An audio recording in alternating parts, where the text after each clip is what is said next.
Welcome to the Baseball Card Exchange podcast. My name is Phil Endris, and we're glad that you joined us today. I'm here with the owner of Baseball Card Exchange, Steve Hart, and we're hoping to answer some of the most frequently asked questions that we hear at Baseball Card Exchange. Steve, it's good to have you here with us. No problem. Thanks for having me. Why don't you tell us about how Baseball Card Exchange came into being? Well, I guess I'll start from day one, Okay. but try to make it quick. 9 years old, joined Little League. Was told I was a Baltimore Oriole. Went to the grocery store with my mother that day and saw a 79 rack pack. Had Mike Flanagan on top. I remember the exact first card I ever wanted because he was an Oriole. Yeah. Bought it. And then, like most 9, 10-year-old boys, there was just a romance with the game of baseball. And along with that was cards, the love of cards. So, just bought stuff like crazy, with the idea of selling it maybe one day, but like most collectors, you never wanted to get rid of it, so you just kept hoarding and hoarding and hoarding. After high school, I went to Purdue University, decided after a couple years this isn't what I want to do. I want to own my own business and be my own boss. So October 1st, 1990, I jumped in head first and opened up a store in Lansing, Illinois. So that store in Lansing, Illinois, was that the first time that you had actually,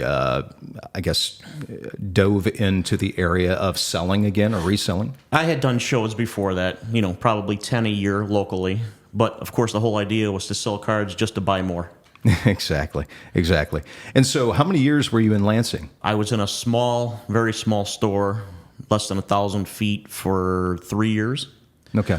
Moved down the street to a couple thousand feet for the next 8 years. And then we closed for about a decade to do internet only. And those places kept getting larger and larger. And then in 2013, we moved to where we're at today, which is about 12,000 square feet of warehouse space, not including the retail store we moved. Yep, and the retail store, of course, was opened in September of 22. Yes, 2 years ago. Right, and that's about 2 miles north. 2 miles north of the warehouse and offices, yep. That's Okay. about 5,000 square feet also. So in those beginning stages of owning the company, were there any buys or collections that you came into that were, sort of life-changing or sort of, you were able to move into the next level of buying collections at that point? When we moved into the second location, probably around 1994, I actually started getting walk-ins at the store of some pretty impressive things. We had an older gentleman come in with some single-signed Babe Ruth balls, some Yankees team World Championship balls. We had another customer come in with unopened 53, 54 Bowman football, along with a bunch of sets, because he opened a few of the boxes before he got to me and built some really nice sets. Wow, that's amazing. So you're known for unopened. The name Steve Hart and Baseball Card Exchange is sort of synonymous with unopened wax, vintage unopened wax.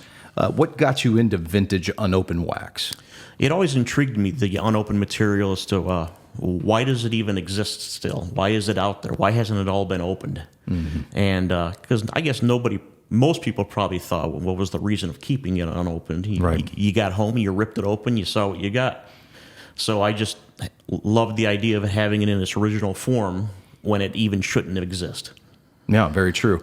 And it didn't seem, and correct me if I'm wrong, it doesn't seem like there was many companies that were sort of pursuing the vintage wax niche, if you will, at that time in the late 80s, early 90s that were just specializing in it. Right. There were a few, what would I call them, original guys who did it. And then I kind of got in it myself, more into the business part of it than collecting it. But just always loved the unopened part of the business. Yep. All right. Well, thank you. Hopefully that gives most of the viewers a good idea of the origins of Baseball Card Exchange. So, Steve, if you could give us a rundown on the authentication process. Of course, this is one of our most frequently asked questions at Baseball Card Exchange. How do we submit? What is the process of authenticating a pack? What are you looking for when you are looking at a pack to deem whether it's original or resealed? And then what is the process at Baseball Card Exchange from start to completion? All right, let me see if I could start your question about submitting. On our website, BBCE.com, there's a part for authentication where you can add boxes right into your cart. It'll tell you the cost and the fee. So you could put in your cart everything that you want authenticated. Check out, print a form, ship it to us. Pretty simple. Another easy way is I have a direct email, unlike most authenticators. So if anybody wants to ask me a direct question on how to do it, you could always email me at steve@bbcexchange.com, and I'll be glad to help you with anything you need.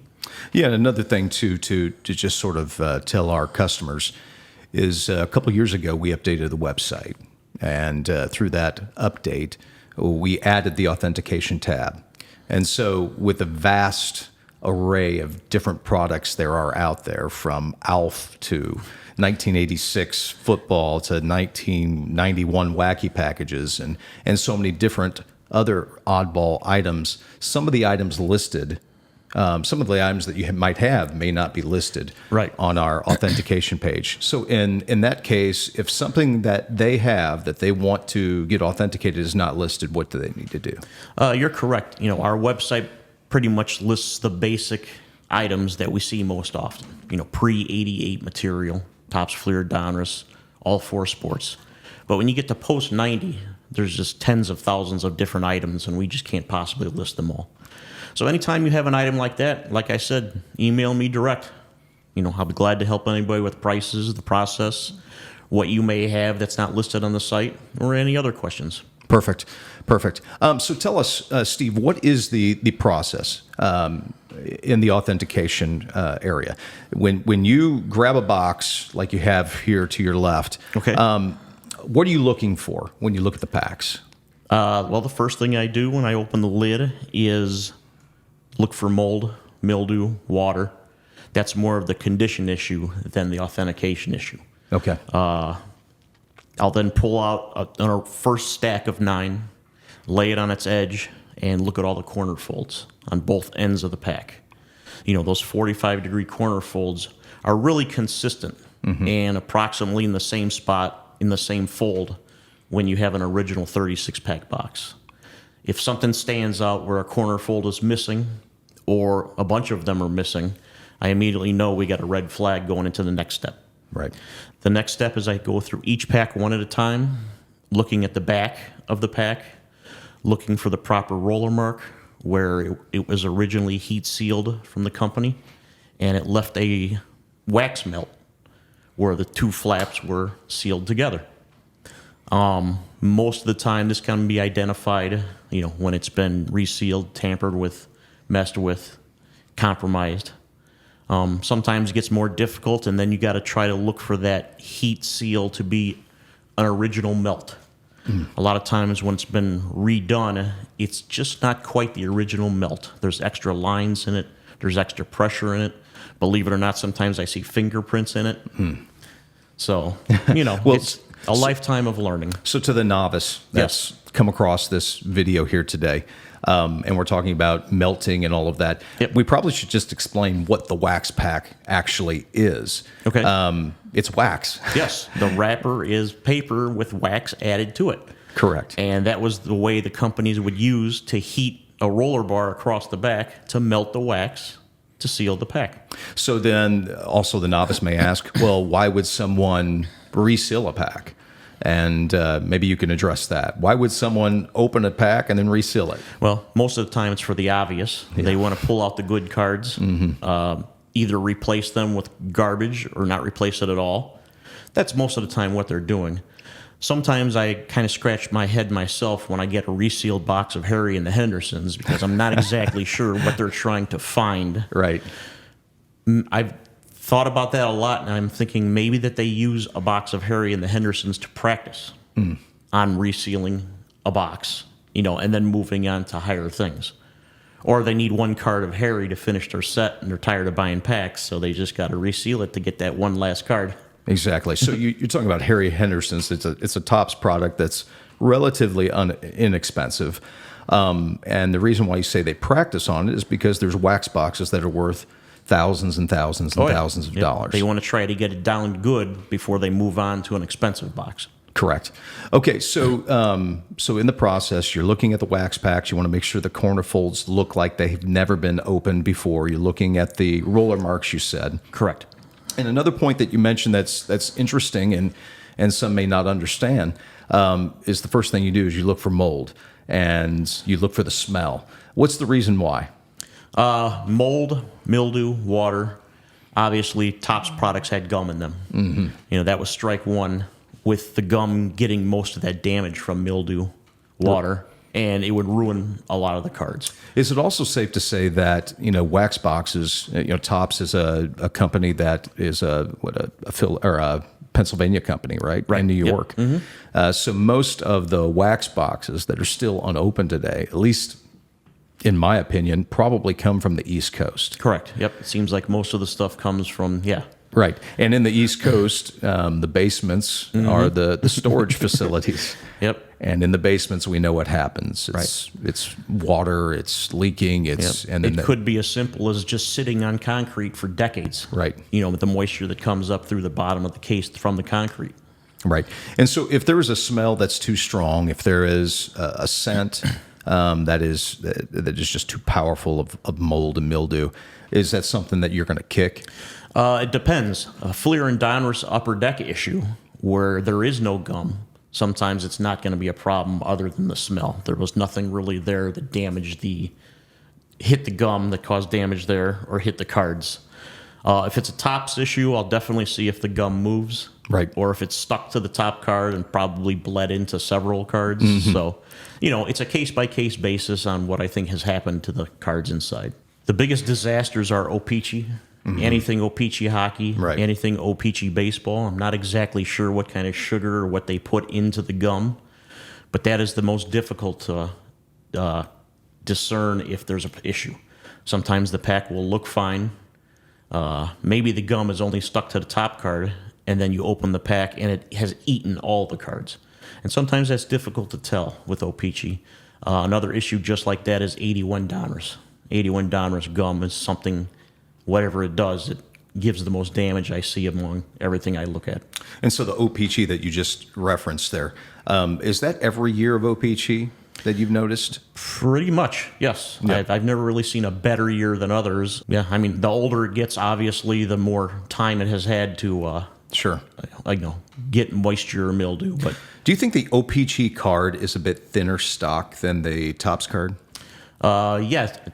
I think so, especially certain years, 86 hockey, 87 hockey, 88 hockey. It seems to be a thinner stock. Yeah. And so that whatever that is from the gum on top can easily bleed through more of the cards. More than one, yeah. Yeah, we've had instances where boxes appeared fine and looked fine, and when somebody opened it, it was just a gum disaster.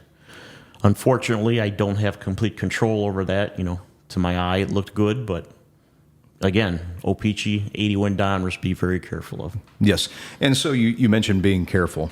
Again, the reason why there's an authentication process is because obviously there is a great deal of counterfeiting that's going on today. And I know that you see a lot of counterfeit boxes or resealed boxes, I should probably say. So what got you started in the authentication process? Why did you see the need? And what kind of need is there today for this service? Okay, well, I guess we started probably in the late 90s, early 2000s, and it wasn't exactly an idea of authenticating. Let me show you an example here. Here's a box probably from early 2000s, where all we did was use a simple clear shrink wrap and put our business card on the bottom. Okay. This so much wasn't for an authentication idea as we've all gotten a package where we've opened it up and the box is blown out and there's 36 packs loose thrown throughout the box. Mm-hmm. We thought if we shrink wrap it, that'll help keep it tight and compact during shipping. Right. Avoid that issue. Mm-hmm. The idea of putting our business card on it was as maybe the box changes hands from person to person to person, it's a good way of advertising. Right. Maybe the final person who decides who wants to sell it will call us one day and sell it back to us. Right. And the other reason, obviously, is integrity, that we weren't going to sell anything we deemed, tampered with or resealed. and then attach our name to it. Exactly. We definitely weren't going to do that. So it started off doing. And what year did you start putting your business card? Do I you believe in the early 2000s. Early 2000s. Yeah, we did this. So with that said, if you show that box again to the camera, Okay. Steve, all of those intentions that you had for that business card actually came evident through this box right here. We just purchased this box a couple months ago Yes. from a longtime collector, longtime customer Yep. who sold this box back to us. I believe it's possible, too. He saw the card and called us to sell it. Absolutely. So obviously the idea from 2 decades ago worked. Right. So now these boxes were going out to different people, different customers. You're selling a lot of unopened. And then, correct me if I'm wrong, people started saying, you know what, all of Steve's boxes, they're of high quality and they are not tampered with. And so did some of your customers start reaching out to you and saying, can you do this for me? Yeah, it was not so much customers, but friends of mine's in the industry, guys that I'd known for a while, and said, can you do some of my stuff for me like this? Obviously, I wouldn't put my business card. They asked, not to do that, but that was fine because it wasn't, I didn't even charge for it. I just did it for my friends, mostly to have it intact. And, they weren't giving me $50 boxes. They were giving me several $1,000 boxes because I wasn't going to spend all my days doing it for free. Not, I'd have liked to, but I just didn't have the time. Didn't have the time. So when did you start authenticating for clients? Well, then it became. It didn't explode overnight. It was just still the idea of wrapping it for security. But then more of the public started asking. People we didn't even know. Hey, can you do my boxes for me too? And we thought, well, sure, we can. Obviously, now I'm going to have to spend time doing this, either during the day or in the evening after hours. But, I just can't do it for free anymore. Right. So that's when we came up with a small fee to do boxes. Okay. And then the labels changed. Yep. And then we went to this probably in the mid-2000s. Okay. Where it was more of a sticker stuck to the, still a clear shrink wrap. Okay. Where we could write in the item. The business card one didn't tell you the item. Okay. The new one told you what it was. Maybe show that to the camera. Yeah. Showed you the sport, what year it was, what product it was. Very nice. So it'd have your name on it, and then it was handwritten. Yes. Yep. And how many people have been charged with the job of handwriting on labels? Back then, it was pretty much myself. A couple of our employees did it when we were backed up and stuff. But most of the time, you're going to see my handwriting or a lady named Kathy's handwriting. Is this your handwriting? This one is, yes. Yes. Okay. So, and of course, I mentioned I was the buyer for Baseball Card Exchange. When I buy a lot of these boxes, sometimes I'll send you a text message and say, do you recognize this handwriting? Yep. And we'll call in the other girl and say, hey, is this your handwriting? She has a very unique style, so it's easy to identify her handwriting.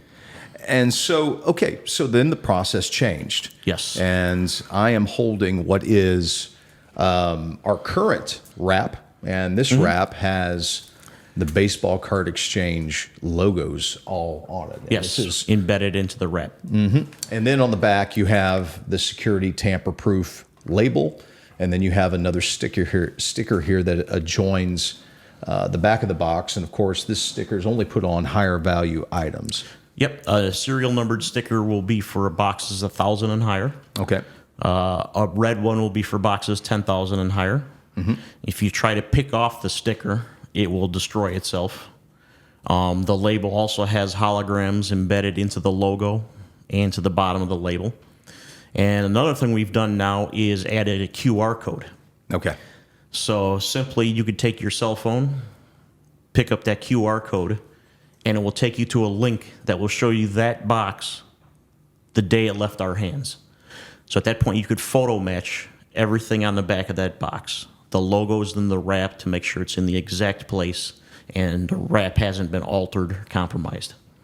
Great. And that's a great tool for those that are looking to make a substantial purchase, say a 1986 Fleer basketball box worth, 6 figures or more. Yeah. people should probably use those services. And I know that you've done this before and you're happy to do it when people are looking to buy one of those, to send you an email just to Again, confirm. email me directly. I'll be glad to help. But like I said, if you're at a show, simply pull up your phone, check the QR code, make sure that box is the one that we had. Even on an eBay sale or an auction sale, if you ask the seller to give you a decent close-up of the QR code, you could still pick it up on the screen and make sure that's the exact box. That's perfect. You know, be careful of the people who sell boxes on eBay and tilt them slightly. Because when the QR code is not picked up, that's one way they, can pass their stuff off without you being able to use the QR code to identify the box. Yeah, so that's another helpful hint to those that use our services and then sell on the secondary market. Make sure you take a picture of your item that's flat, where Yes. someone can actually verify Yep. the QR code. Well, I think that kind of run-throughs the authentication process. Obviously, we didn't answer all the questions. There'll be many more, but we'll have many more podcasts to talk about the authentication process and get even deeper into what we do here at Baseball Card Exchange. Thanks, Steve, for being with us today. Okay. And Thanks until for having next me. time.